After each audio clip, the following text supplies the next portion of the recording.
Well, it's Christmas Day, and what better way to spend it than recapping the just-released remake of the 1922 classic silent film, Nosferatu. If you haven't seen either movie, the basic plot is the same in both. In the early 1800s, a German real estate agent named Thomas is tasked with traveling to Transylvania to the castle of Count Orlok, who's this film's Count Dracula knockoff. Turns out Orlok wants to buy a house across the street from Thomas, seemingly tired of living in his creepy old castle. At some point, Orlok becomes infatuated with Thomas's new wife Ellen, so he traps Thomas in his castle and transports himself via ship in a rat-filled coffin back to Germany. On the journey, the ship's crew are all killed, and Orlok is released onto the German populace. Everyone starts dying, but most think it's just some kind of plague. Meanwhile, Thomas escapes the castle and rushes back to Ellen to save her from Orlok. But in the end, Ellen single-handedly defeats Orlok by luring him into her bed and keeping him, busy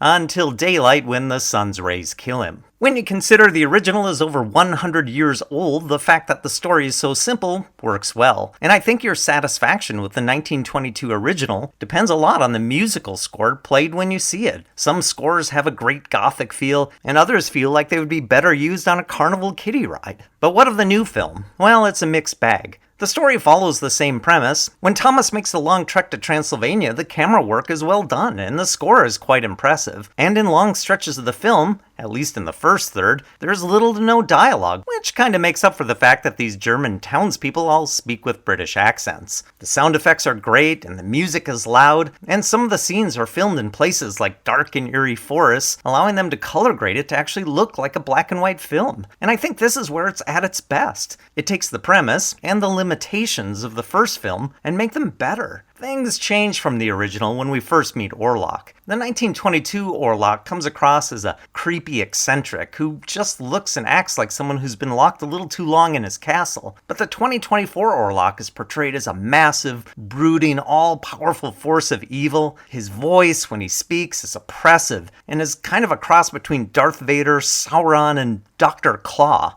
It's a foreboding, dominant performance done from the shadows, which when added with the great camera work adds much to the overall mood. I like this new Orlok, but the group I watched it with preferred the original.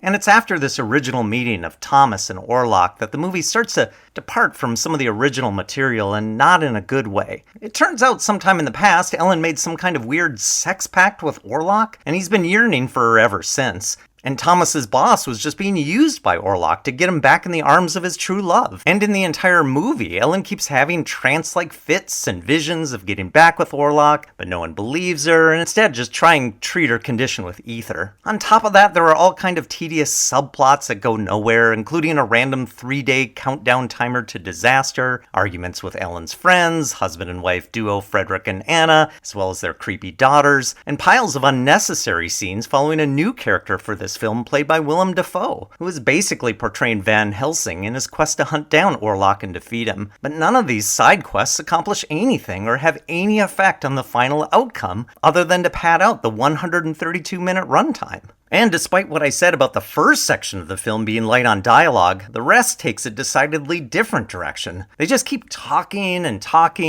taking side quests and filling in backstory about what I couldn't even pay enough attention to recap. And my original theory that they found a way to update a silent classic got tossed faster than a marauding villager tosses a torch into a vampire's castle. Add to this that in the final 10 minutes of the film, there are 3 separate sex scenes, and only one of the scenes had a complete set of living participants. So what I'm saying is that for the first 20 minutes, I was hooked. For the next 40 minutes, I was losing interest fast, and for the last hour, I was just waiting for the film to end. And especially if you've seen the original, you'll know what's coming, and you only have to glance back at the film occasionally to see if it's happened yet. If you're desperate for a knockoff Dracula movie, have at it. Otherwise, for a more enjoyable vampire experience, I recommend just staying home and eating a bowl of Count Chocula.